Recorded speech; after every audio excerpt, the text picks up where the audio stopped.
Hello everyone, Girnar coaching academy या चॅनलवर तुमच्या सर्वांचं स्वागत आहे.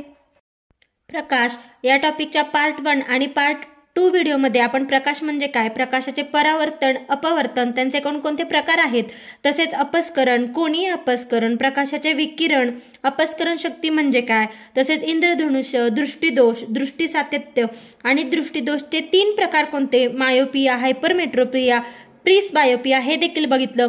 तर ज्यांनी कोणी या व्हिडिओचा पार्ट 1 पार्ट 2 बघितला नसेल त्यांनी हे 2 व्हिडिओ नक्की बघा. लिंक डिस्क्रिप्शन बॉक्समध्ये दिलेली आहे.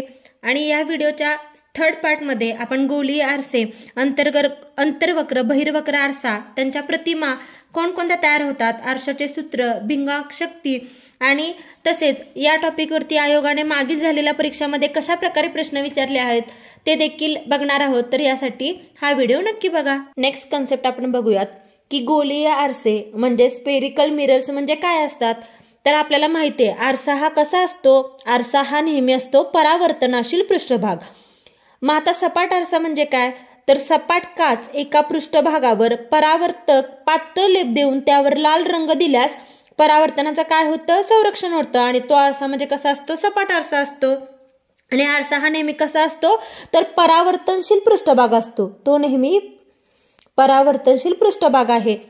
आता आरशामध्ये पण प्रकार आहेत, जसं सपाट आरसा, तसंच दुसरा प्रकार आहे वक्र गोलाकार आरसा. तर या वक्र गोलाकार आरसा म्हणजे काय, हा गोलाकार आरशाचा अर्धा भाग असतो. आणि याचे पण परत 2 प्रकार आहेत. म्हणजे मेन आरशाचे 2 प्रकार, पहिला सपाट आरसा, दुसरा वक्र गोलाकार आरसा. म्हणजेच काय, तो आरशाचा अर्धा भाग जो असतो त्याला आपण म्हणतो वक्र. नावातच दिले वक्र म्हणजे अर्धा. या गोलाकार आरशाचा अर्धा भाग म्हणजेच वक्र गोलाकार आरसा. आणि याचे सुद्धा अजून 2 सब प्रकार पडतात किंवा सब टाईप आपण म्हणू शकतो. तर ते वक्र गोलाकार आरशाचे 2 प्रकार कोणते, तर पहिला टाईप आहे अंतर्वक्र आरसा, त्यालाच म्हणतात कॉन्केव्ह मिरर. आणि दुसरा आहे बहिर्वक्र आरसा, त्याला काय म्हणतात, तर कॉन्व्हेक्स मिरर. वक्र गोलाकार आरशाचे आपण 2 प्रकार बघितले, पहिला अंतर्वक्र आरसा आणि दुसरा काय, तर बहिर्वक्र आरसा. तर आपण इन डिटेल बघूयात की अंतर्वक्र आरसा म्हणजे काय, त्यालाच काय म्हणतात इंग्लिशमध्ये कॉन्केव्ह मिरर म्हणजे अंतर्वक्र आरसा. जर गोलाकार पृष्ठभागाचा आतला भाग म्हणजेच अंतर्भाग हा चकचकीत असेल तर त्याला काय म्हणतात, अंतर्वक्र आरसा.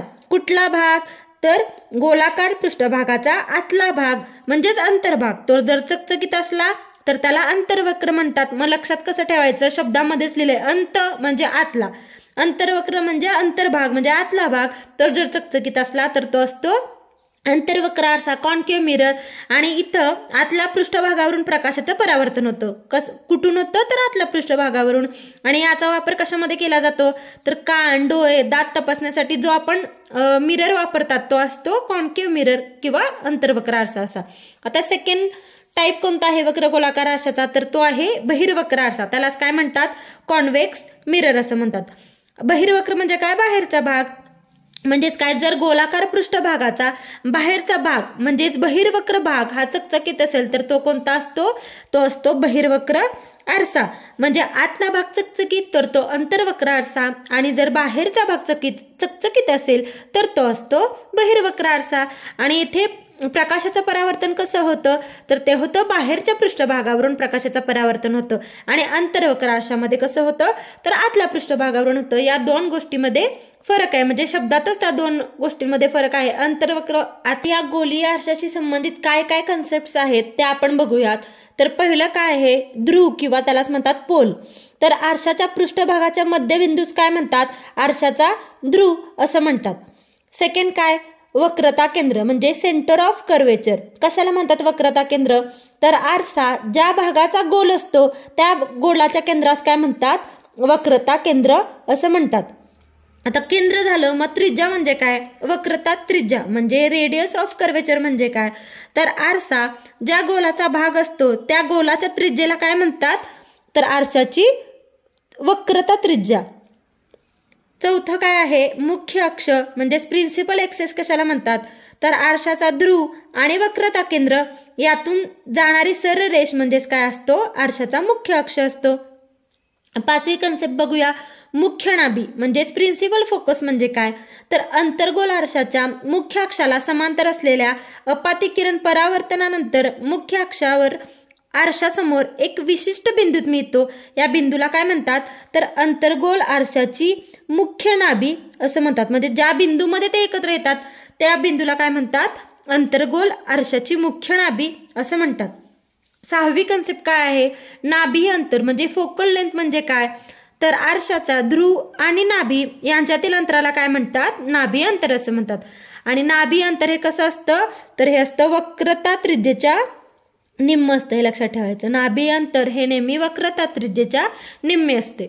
पण आता जे गोलीय आरशाशी संबंधित संज्ञा म्हणजे कन्सेप्ट बघितल्या त्या डायग्राम थ्रू आपण समजून घेऊयात. आपण पहिलं काय बघितलं होतं, ध्रुव पोल म्हणजेच काय, आरशाच्या पृष्ठभागाच्या मध्यबिंदूस आरशाचा ध्रुव म्हणतात.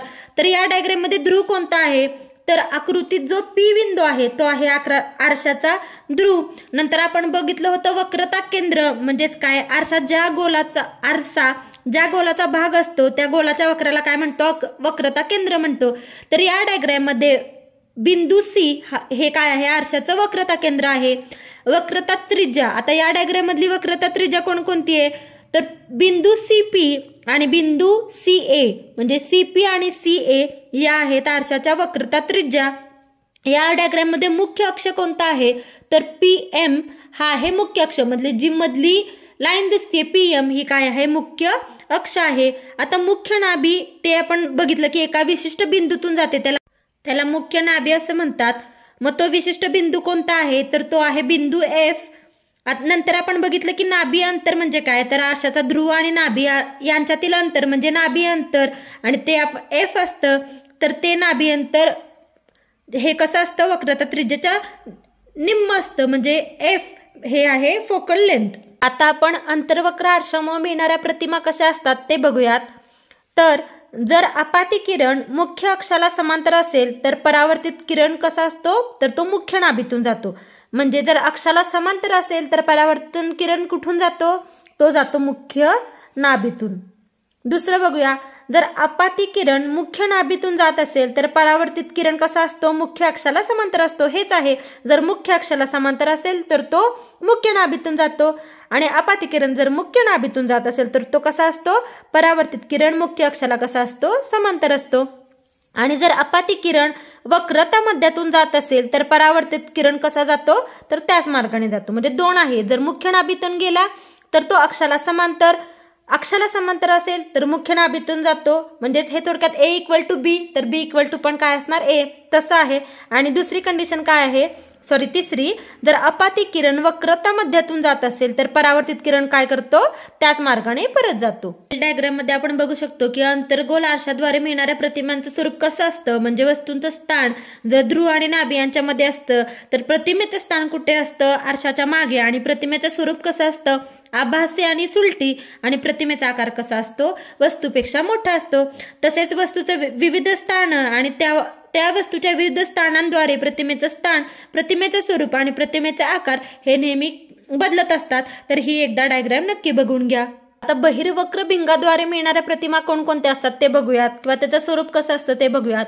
जर वस्तू ध्रुव आणि अनंत अंतर यांच्यामध्ये कुठेही असली तर प्रतिमा कशी असते, आभासी, सुलट व ती लहान असते. ही पहिली कंडिशन आहे. आणि दुसरी काय, जर वस्तू अनंत अंतरावर असल्यास प्रतिमा कशी वाटते, आभासी, सुलट व लहान असते. हे कधी असतं, हे बहिर्वक्र भिंगाद्वारे जेव्हा प्रतिमा मिळतात त्यामधली ह्या कंडिशन असतात. आता आपण भिंगांक शक्ती म्हणजेच power of lens he Naveen concept बघूयात. तर काय असते भिंगांक शक्ती, तर भिंगांक शक्ती ही नाभीय अंतराच्या व्यस्त प्रमाणात असते. कशाच्या व्यस्त प्रमाणात, तर नाभीय अंतराच्या. आपण आता बघितलं नाभीय अंतर म्हणजे काय असतं, आणि त्या नाभीय अंतराच्या व्यस्त प्रमाणात जी शक्ती असते त्याला काय म्हणतो आपण, पॉवर ऑफ लेन्स. म्हणजे भिंगांक शक्ती इक्वल टू 1 नाभीय अंतर म्हणजे P इक्वल टू 1 काय असतं, F म्हणजेच पॉवर ऑफ लेन्स. आपण आरशाचे प्रकार बघितले, सपाट आरसा, वक्र गोलाकार आरसा. त्या वक्र गोलाकार आरशाचे परत दोन प्रकार बघितले, एक अंतर्वक्र आरसा आणि दुसरा बहिर्वक्र आरसा. पण या आरशाचं सूत्र काय असतं ते आपण बघूयात. मिरर फॉर्म्युला तो काय असतो, तर जेव्हा आपण चिन्हांच्या संकेतानुसार अंतरे मोजतो तेव्हा आपल्याला वस्तूचं अंतर, प्रतिमेचं अंतर आणि नाभी अंतर यांच्या योग्य किमती मिळतात. वस्तूचं अंतर ते आपण कशामध्ये नोट करतो, वस्तूचे अंतर म्हणजे असतं यू, म्हणजेच वस्तूचे ध्रुवापासूनचं अंतर. म्हणजे यू म्हणजे काय, जे आपण नोट करतो यू या लेटरनी तर ते असतं वस्तूचं अंतर, आणि ते कशापासून असतं तर ध्रुवापासूनचं वस्तूचं अंतर म्हणजे असतं वस्तूचं अंतर. दुसरी कन्सेप्ट काय आहे, प्रतिमेचे अंतर. त्याला आपण कसं लिहितो, व्ही या लेटरने लिहितो. व्ही म्हणजे काय, प्रतिमेचे अंतर, आणि ते काय असतं, प्रतिमेचे अंतर म्हणजे प्रतिमेचे ध्रुवापासूनचे अंतर म्हणजे असतं प्रतिमेचे अंतर. वस्तूचे अंतर, प्रतिमेचे अंतर व गोलीय आरशाचे नाभी अंतर यांच्यामधला संबंध म्हणजेच काय असतं, आरशाचे सूत्र.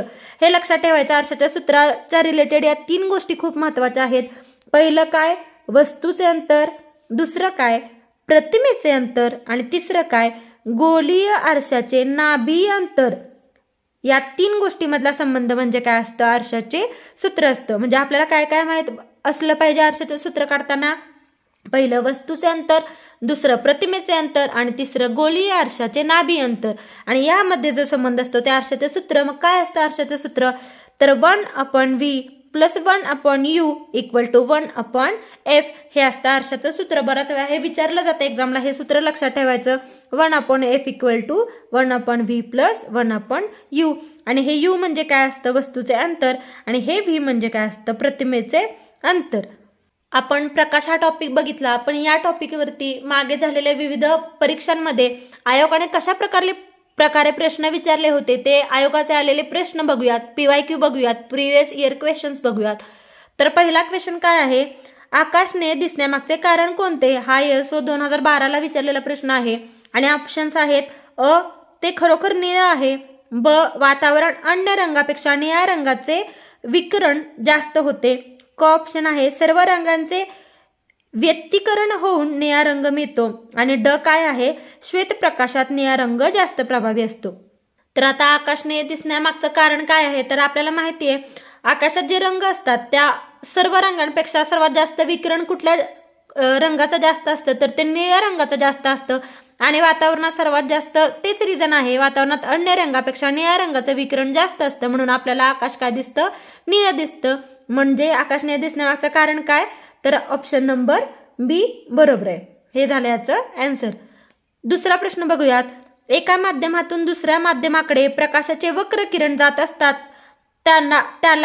म्हणून ओळखलं जातं. हा STI 2013ला आलेला प्रश्न आहे.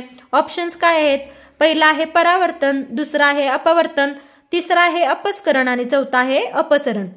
तर आपण बघितलं तर एका माध्यमातून जेव्हा दुसऱ्या माध्यमाकडे प्रकाशाचे वक्र किरण जात असतात त्यांना काय म्हणतात, तर अपवर्तन असं म्हणतात. म्हणजे या प्रश्नाचं उत्तर काय, तर ऑप्शन नंबर 2 बरोबर आहे, अपवर्तन. आता तिसरा प्रश्न बघूयात, आकाशातील इंद्रधनुष्य कशामुळे तयार होतं, हा ISO 2016ला प्रश्न विचारला होता. आकाशातील इंद्रधनुष्य कशामुळे तयार होतं, पहिलं ऑप्शन सूर्यप्रकाशाचे ध्रुवीकरण व्यतिकरण, दुसरा सूर्यप्रकाशाचे पावसाच्या थेंबामुळे विवर्तन, तिसरा ऑप्शन आहे सूर्यप्रकाशाचे पावसाच्या थेंबामुळे अपस्करण, आणि चौथा आहे सूर्यप्रकाशाचे ध्रुवीकरणामुळे होणारं विकरण. आपल्याला माहिती आहे इंद्रधनुष्य कशामुळे तयार होतं, तर प्रकाश किरणांचं परावर्तन, अपवर्तन व अपस्करण या तिन्ही क्रिया जेव्हा एकत्र होतात तेव्हा काय तयार होतं, तर इंद्रधनुष्याची निर्मिती होते. मग ऑप्शन मध्ये बघायचं हे यातलं कोणकोणते ऑप्शन्स बरोबर आहेत, काय काय बघितलं आपण, प्रकाशाचं परावर्तन, अपवर्तन आणि अपस्करण.